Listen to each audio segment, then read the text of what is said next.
الرجيم يا أيها الذين آمنوا اتقوا الله حق تقاته ولا تموتن إلا وأنتم مسلمون. Alhamdulillah, segala puji kita sanjungkan, kita panjatkan pada Allah Subhanahu wa Ta'ala yang hingga pagi hari ini kita masih diberikan sehat, padahal kita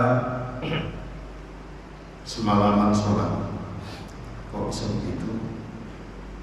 Semalam kita sholat isya berjamaah, kemudian tarawih. Pagi ini alhamdulillah baru saja kita sholat subuh berjamaah. Dalam sebuah hadis riwayat Muslim nomor 656, sholat isya berjamaah dihitung separuh malam kita sholat, dan dilanjutkan dengan sholat subuh berjamaah dihitung kita sholat sepanjang malam. Alhamdulillah kita sudah mendapatkan amalan tersebut, sholat sepanjang malam, tapi kita sehat. Kita bisa sholat subuh, sebentar lagi kita akan melanjutkan dengan berzikir, baca Quran dan seterusnya, mengisi hari kita di bulan Ramadan.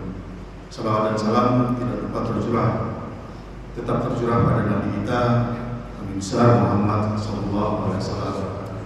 Mudah-mudahan juga pada para sahabat, para keluarga, para tabi'in dan orang tabi'in menjalankan sunnahnya. Rasulullah muslimin jamaah sholat subuh rahmatullah. Begitu penting sholat subuh sehingga kaum Yahudi yang paling keras permusuhannya terhadap kita sebagai orang beriman sangat memperhatikan masalah ini. Ya, Yahudi adalah orang yang memusuh kita secara keras. Hal tersebut ada di dalam surat Al-Maidah ayat 82. A'udzubillahi minasyaitonir rajim. La tazidanna asdan nasi adawatan lil ladzina amanu yahuda wal ladzina asyraku. Pasti akan engkau dapati orang-orang yang paling keras permusuhannya terhadap orang-orang yang beriman, yaitu orang-orang Yahudi dan orang-orang musyrik. Seorang ulama dari Pakistan, Syekh Maulana Thariq Jamil, menyampaikan pengalaman dakwahnya ketika berdakwah di Jordan. Ketika selesai sholat subuh, dia memperhatikan ada tentara Israel, tentara Yahudi di luar sana yang memperhatikan ke dalam masjid. Lalu dihampirinya dan ditanya, apa yang kamu lakukan? Lalu tentara Yahudi menjawab bahwa dia sedang mengecek apakah jamaah sholat subuh hari ini banyak atau sedikit. Sebab di dalam ajaran kami diajarkan bahwa kita bangsa Israel akan hancur, kita bangsa Israel akan punah, akan kalah oleh kaum Islam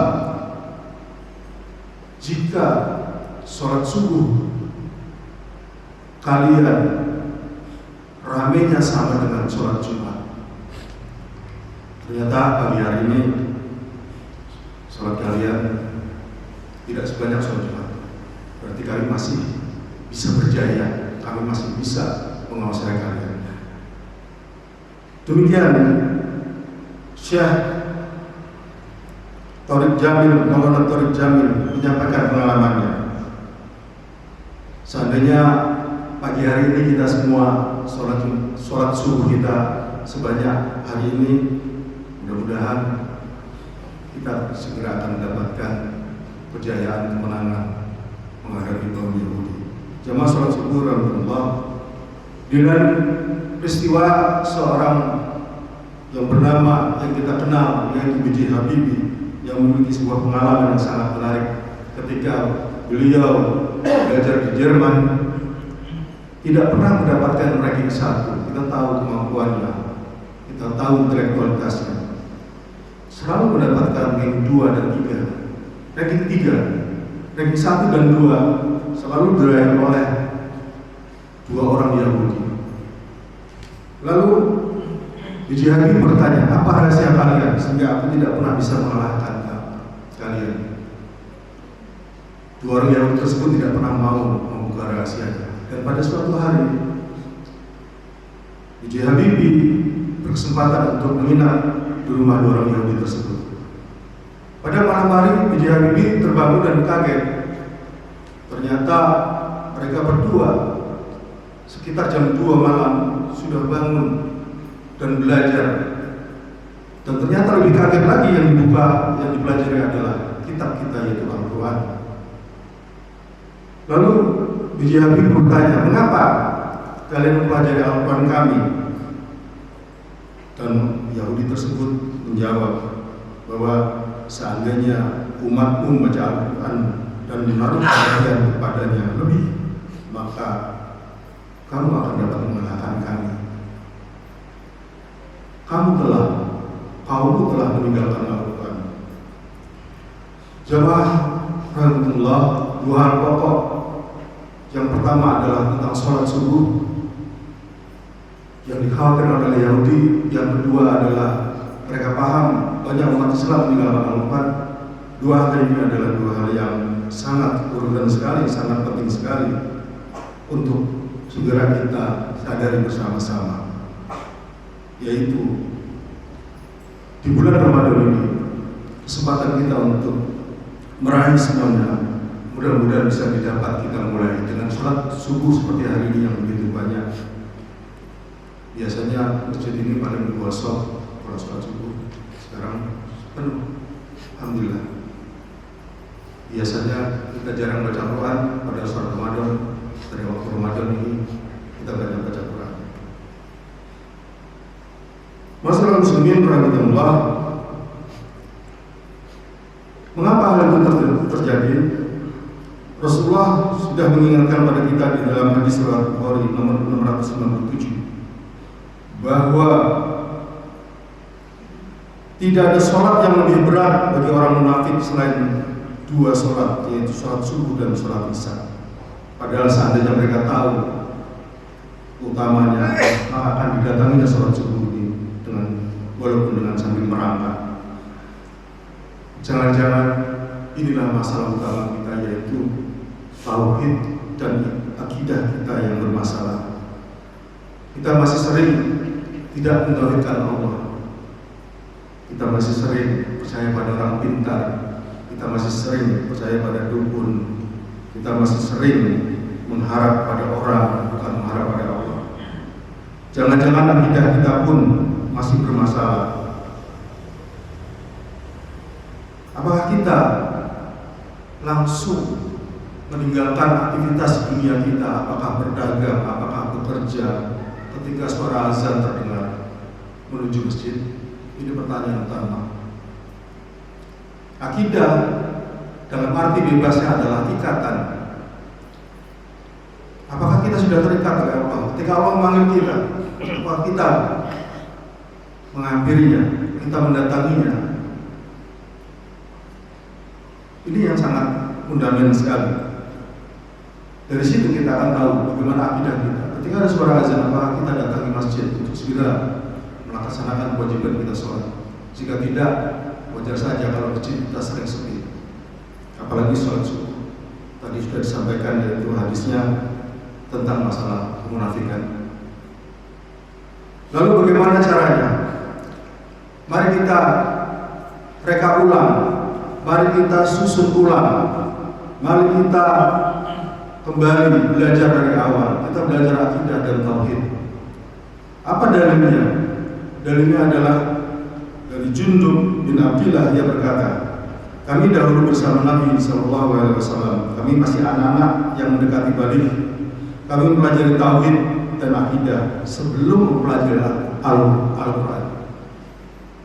Sebelum mempelajari Al-Quran, kami mempelajari akidah dan tauhid. Dalam bahasa kita adalah belajar iman. Akidah dan tauhid adalah iman. Kami belajar iman dulu, baru kami belajar Al-Quran. Oleh karena itu, mari kita kembali mengingat bahwa akidah dan tauhid adalah sebuah fundament. Bagaimana mungkin agama kita akan bagus kalau fundamennya belum tuntas? Sebagaimana dakwah awal Rasulullah SAW ketika di Mekah selama 13 tahun, beliau tidak pernah mendakwahkan bagaimana sholat, bagaimana puasa, bagaimana bermuamalah. Beliau mendakwahkan tauhid dan akidah.